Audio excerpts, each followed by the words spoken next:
redenção é através da fé em Jesus Cristo. Sem essa crença, ninguém pode ser salvo dos pecados e da influência de Satanás.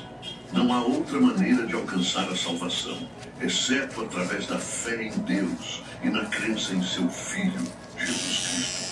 O famoso versículo em João 3,16. Bora, família, para mais um estudo, viu? De realismo, hein? Ó. Que deu seu único Filho, para que todo aquele que nele crer não pereça, mas tenha a vida eterna. Muitos podem subestimar a simplicidade desse plano de redenção, e é por isso que a incredulidade é tão perigosa. Em segundo lugar, Deus não pode salvar aqueles que buscam salvação por meios que não sejam Jesus Cristo. João 5,40 afirma que alguns se recusam a vir a Jesus para ter vida. Ele é o único caminho para o Pai, e ninguém vem ao Pai senão por ele. Atos 4,12 nos diz que não há outro nome dado aos homens que vão ser salvos, exceto Jesus Cristo.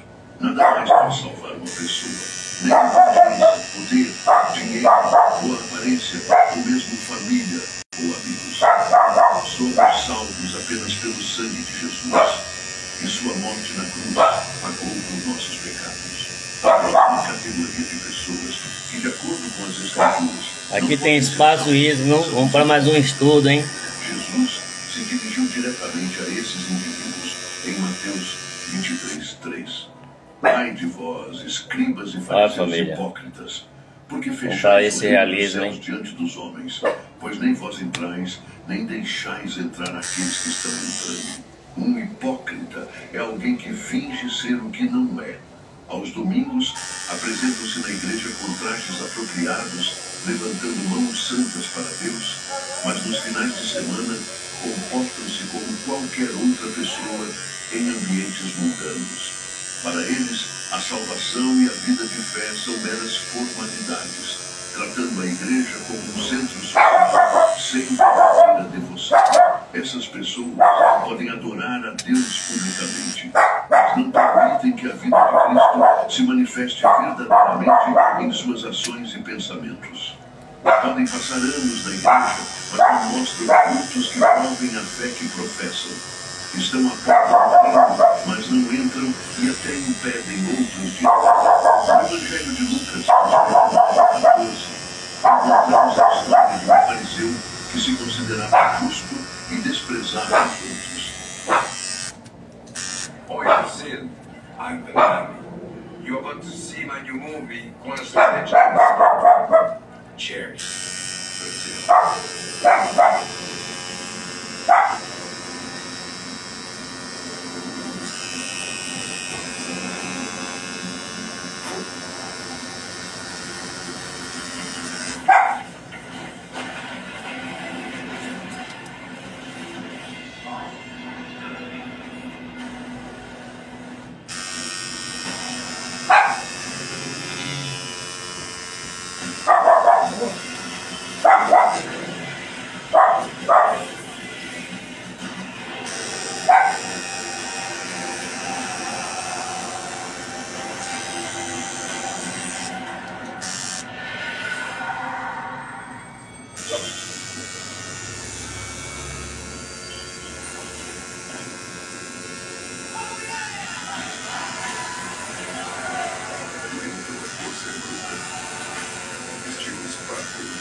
Contraste, Jesus elogiou a atitude humilde do coletor de impostos, que, consciente de seus pecados, implorou pela misericórdia de Deus.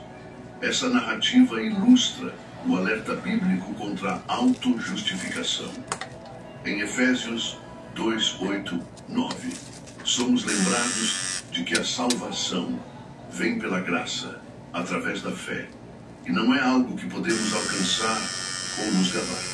A quinta categoria de pessoas que não podem ser salvas são os apóstatas.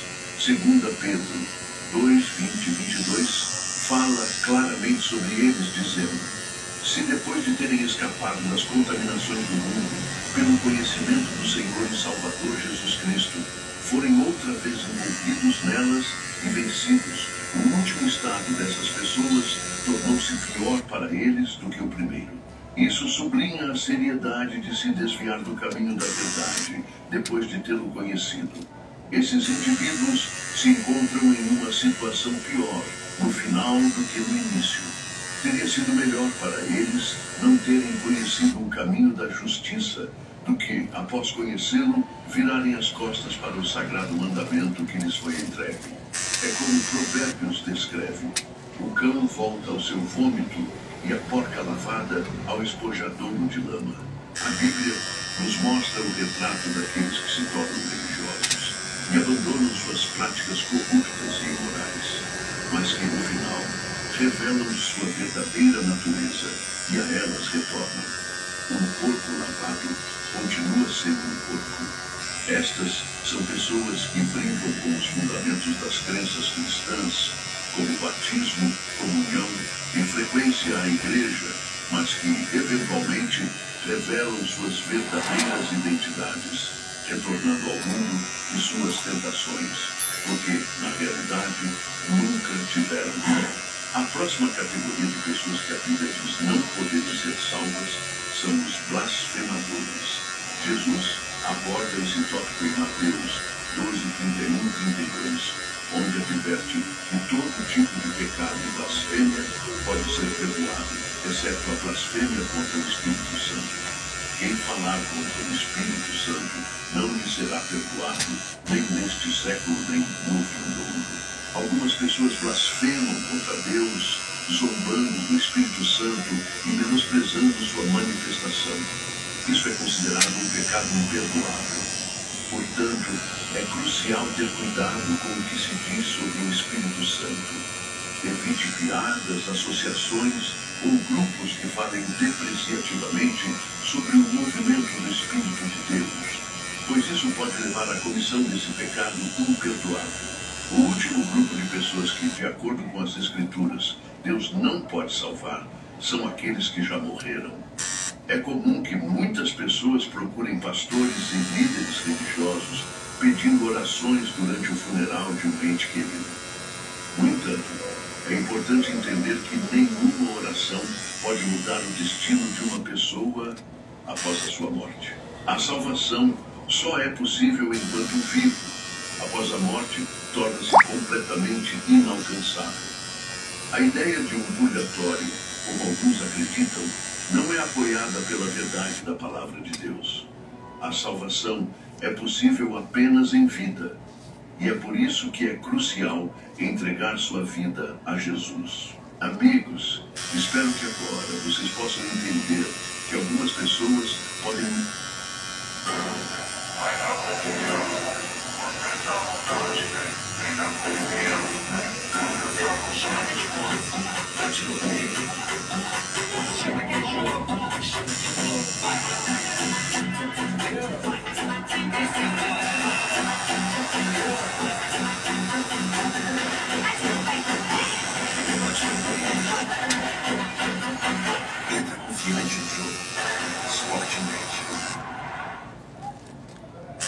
ser salvas.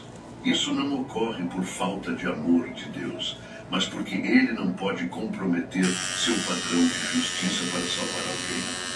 O maior ato de amor foi quando Deus enviou seu Filho para morrer por nós na cruz do Calvário, mesmo quando ainda éramos pecadores. Após esse sacrifício supremo, se alguém optar por não acreditar, Deus não comprometerá seus princípios novamente. Em conclusão, pergunto: você realmente aceitou Jesus como seu Senhor e Salvador? Se não, este é o momento ideal. A seguir, vamos explicar em detalhes sobre o que é o arrebatamento. Peço que sigam atentamente, pois fortalecerá sua fé e removerá qualquer medo do arrebatamento do seu coração. O arrebatamento é um tema amplamente discutido entre cristãos e até mesmo não cristãos. Não é apenas um evento futuro previsto, mas uma ocorrência profética que certamente acontecerá. O momento exato é desconhecido, mas eis o que sabemos. 1 Tessalonicenses 4, 15 e 17 nos diz que, segundo a palavra do Senhor, nós que estivermos vivos e restarmos até a vinda do Senhor, certamente não precederemos aqueles que já dormem, pois o Senhor mesmo descerá do céu com um brado, com voz de arcanjo e com a trombeta de Deus, e os mortos em Cristo ressuscitarão primeiro. Depois nós, os que estivermos vivos e restarmos, seremos arrebatados juntamente com eles nas nuvens, ao encontro do Senhor nos ares, e assim estaremos sempre com o Senhor. Este é o momento que aguardamos com esperança e fé. Ser arrebatado para encontrar o Senhor nas nuvens é, sem dúvida, uma experiência gloriosa que todo crente espera com grande expectativa. O arrebatamento é um evento exclusivamente destinado ao povo do Senhor, aqueles que colocaram sua fé na graça salvadora de Jesus e se afastaram de uma vida de pecado.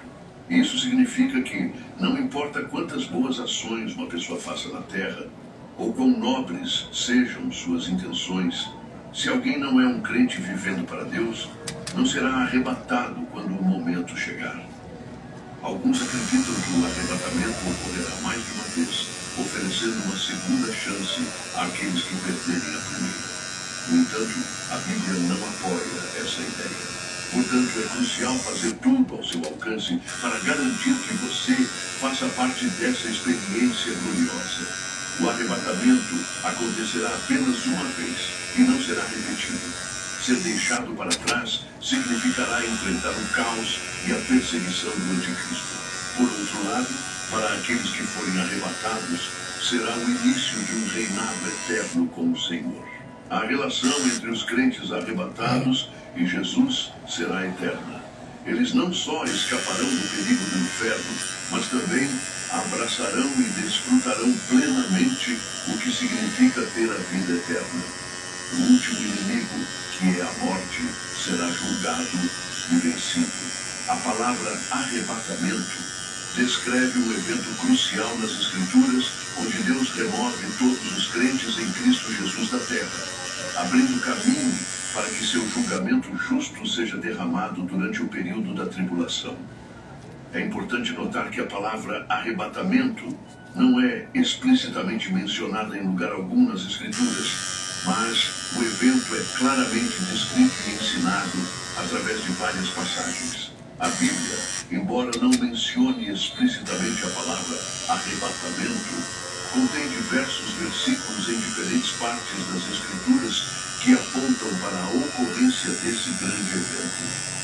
Exemplos desses versículos são encontrados nos evangelhos de Mateus, Marcos e Lucas, assim como nas epístolas e outras partes do Novo Testamento. Esses textos confirmam a ocorrência profetizada que chamamos de arrebatamento. Devido à importância desse evento futuro, muito foi ensinado sobre o arrebatamento. Esses ensinamentos geraram uma variedade de opiniões e interpretações. Uma crença significativa, mas equivocada, associada ao arrebatamento, é que muitos acreditam que ele e a segunda vinda de Cristo são o mesmo evento. No entanto, as Escrituras não apoiam essa visão. A Bíblia claramente afirma que o arrebatamento ia... O Bradesco foi eleito pela FGV como o melhor banco para investir. E não é só isso. Foi o melhor em 8 nos 9 E não é só isso. Aqui tem especialistas à sua disposição para te dar... Bora, família, aí como é que tá? E não é só isso. Você compra um realismo, viu? Até de outros bancos, do mesmo app. E não é só isso. É Bradesco.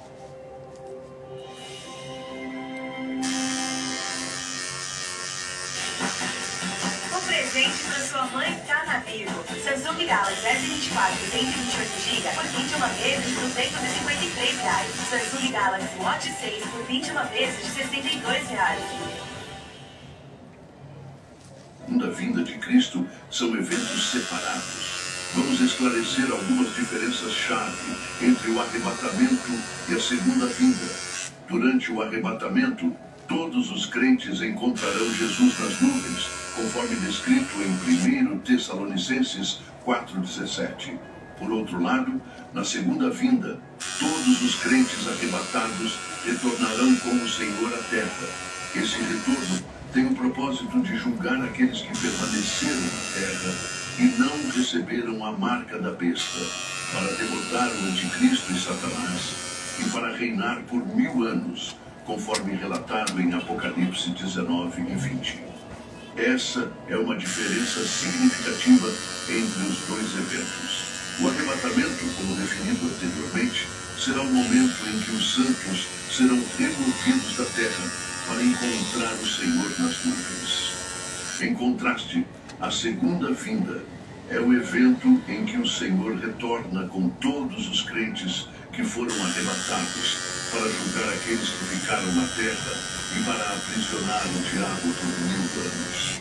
Em segundo lugar, o arrebatamento será um evento instantâneo, diferente da segunda vinda de Cristo. Em 1 Coríntios 15:52 está escrito: num momento, num abrir e fechar de olhos, ao último toque da trombeta. Pois a trombeta soará, os mortos ressuscitarão incorruptíveis, e nós seremos transformados. O arrebatamento ocorrerá num piscar de olhos, enquanto a segunda vinda será um evento visível a todos, conforme Mateus 24:27. Pois assim como o relâmpago sai do leste e se mostra até o oeste, assim será também a vinda do Filho do Homem. Em terceiro lugar, o arrebatamento pode acontecer a qualquer momento, mas a segunda vinda de Cristo não ocorrerá, até que certos eventos proféticos do fim dos tempos sejam cumpridos. Isso significa que o arrebatamento precederá a segunda vinda. Existem várias interpretações e escolas de pensamento a respeito do conceito do arrebatamento, mas a Bíblia permanece a fonte mais válida e precisa de informações sobre esse evento no fim dos tempos. Um equívoco comum sobre o arrebatamento é a ideia de que ele é destinado apenas para pessoas boas e morais. As Escrituras ensinam e confirmam que o arrebatamento é para os crentes em Cristo Jesus. Você pode ser um cidadão exemplar, generoso e cumpridor das leis, mas se não confessou Jesus Cristo como seu Senhor e Salvador, receio que possa ser deixado para trás no arrebatamento. A Bíblia oferece grande esperança e conforto, especialmente para aqueles que perderam entes queridos crentes em Cristo. As Escrituras declaram que os mortos em Cristo ressuscitarão primeiro. Portanto, se você tem um ente querido que faleceu e era um fiel crente em Jesus Cristo, olha como vai ficando. Eles ressuscitarão primeiro e terão a esperança Olha, de família, estar com o Senhor nos ares durante o arrebatamento. Isso é motivo de grande encorajamento e alegria. Agora, você pode se perguntar: é possível se preparar para o arrebatamento? Como posso me preparar para este grandioso evento? A resposta é um retumbante sim. Vou compartilhar como se preparar para o arrebatamento. Uma maneira de estar pronto é viver uma vida de fé e retidão. Lembre-se da pergunta que Jesus fez aos seus discípulos em Lucas 18:8. Contudo, quando o Filho do Homem vier, encontrará fé na terra? Portanto, amados, dediquem-se às coisas que constroem sua fé e os motivam a viver uma vida reta. Não deixe ninguém desencorajá-lo da necessidade de viver em fé e retidão. Certifique-se de não apenas falar sobre pureza, mas também vivê-la, conforme o Senhor lhe dá graça e sabedoria. Outra maneira de se manter preparado para o arrebatamento é estudar e compreender os ensinamentos bíblicos. Enquanto viver em prontidão, é crucial estudar a palavra de Deus e aprender seus princípios por si mesmo. Todo crente que se dedica ao estudo da palavra de Deus torna-se um trabalhador que não precisa se envergonhar. Até 2045, os casos de câncer podem aumentar em até 70% no Brasil. Com o diagnóstico precoce, as chances de cura do câncer como de mãe podem chegar até 95%. Fazer consultas políticas no dia é se cuidar. Acreditar 100% na tecnologia é um tratamento humanizado para descobrir o próximo mais difícil é cuidar da saúde. E cuidar da saúde é o que capaz de aplicar corretamente a palavra da verdade em todas as áreas da vida. É essencial ler, estudar, compreender e aplicar a Bíblia, evitando a busca por novas revelações que, embora possam parecer excelentes, desviam da verdade sincera da palavra de Deus. Uma lição que é excessivamente complexa, mística ou ambígua não é necessariamente verdadeira. Mais frequentemente, a verdade da palavra de Deus é apresentada de maneira simples, para que todos possam estar plenamente preparados para toda boa obra. Outra maneira importante de se preparar para o arrebatamento é permanecer em uma comunidade de crentes genuínos. Provérbios 27:17 nos diz: como o ferro afia o ferro, assim um amigo afia o outro. Viver em comunidade com outros crentes é crucial, como diz o ditado popular. Há segurança em números. A Bíblia nos incentiva a não negligenciar a reunião com outros crentes e a garantir que nada nos isole da comunhão. O isolamento da comunidade de crentes não é de Deus, mas sim um truque do inimigo. A quarta maneira de se preparar para o arrebatamento é orar por orientação e força enquanto vivemos nestes últimos dias. A oração é uma das maneiras de permanecermos conectados ao Senhor, especialmente nos momentos em que nos sentimos sozinhos nesta jornada celestial. Olhe ao Senhor por orientação e força para nossos dias, buscando sempre alinhar nossa vontade à dele e pedindo sabedoria para viver de maneira que honre a Deus e inspire outros a buscarem a salvação em Cristo Jesus. Para que todos aqueles que se comprometeram com Cristo não apenas compartilhem o Evangelho, mas também invistam no crescimento espiritual de outros, ensinando-nos a obedecer a tudo que Ele nos ordenou. Isso significa viver nossas vidas de tal maneira que sejamos exemplos vivos das verdades do Evangelho, capazes de orientar outros em sua jornada de fé, ajudando-os a crescer em conhecimento, em caráter e em um relacionamento mais profundo com Deus. O chamado para fazer discípulos é um convite para participar ativamente na transformação de vidas, guiando-as para um relacionamento mais íntimo e comprometido com Cristo. Além disso, o Senhor nos encarrega de amar uns aos outros como Ele nos amou. Este amor não é apenas um sentimento, mas uma ação concreta que se manifesta no cuidado, na compreensão e no suporte mútuo entre os membros da comunidade de fé. É através deste amor que o mundo reconhece os seguidores de Cristo. O amor fraterno é a prova viva da transformação que o Evangelho opera em nossas vidas. Para estar preparados para o arrebatamento, portanto, não basta apenas esperar pelo retorno do Senhor. É necessário estar ativamente envolvido na obra que Ele nos confiou, pregar o Evangelho a todas as nações, fazer discípulos que sejam fiéis, seguidores de Cristo, e viver uma vida de amor e serviço que reflita o coração de Deus. Em resumo, enquanto esperamos pelo arrebatamento, somos chamados a uma vida de vigilância e serviço. Vigilância, para não sermos pegos de surpresa pela vinda do Senhor, e serviço, dedicando nossas vidas à missão que Ele nos confiou. A verdadeira preparação para o arrebatamento está em viver cada dia com o propósito de honrar a Deus com nossas vidas, cumprindo fielmente a missão que Ele nos deu, e assim estar prontos para encontrá-lo quando Ele retornar. Devemos estar alertas sobre os perigos de cair na complacência, onde a vida espiritual fica em segundo plano, substituída pelas preocupações e prazeres mundanos. O chamado à vigilância espiritual é um convite para manter nossos corações e mentes focados no que é eterno e não nas distrações temporais que podem facilmente nos desviar do caminho.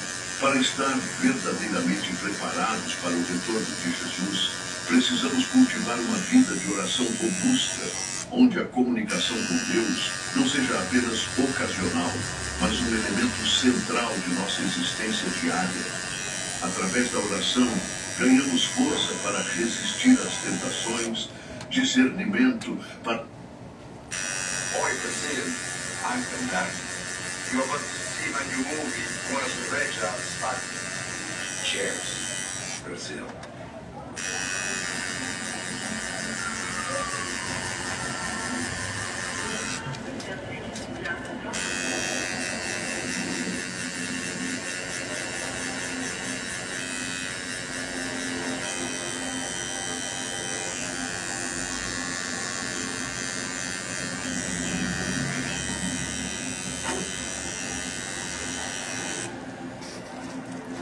Olha, família, como tá.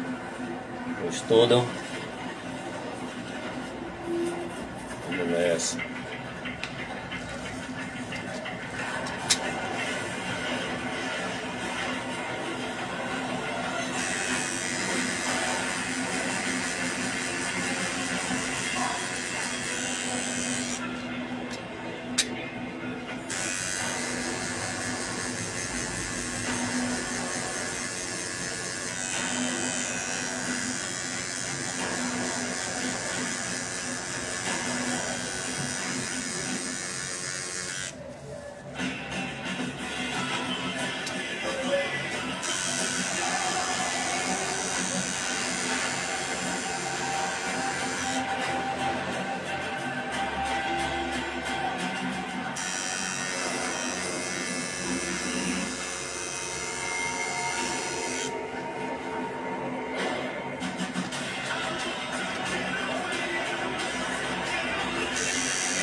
Saindo, viu?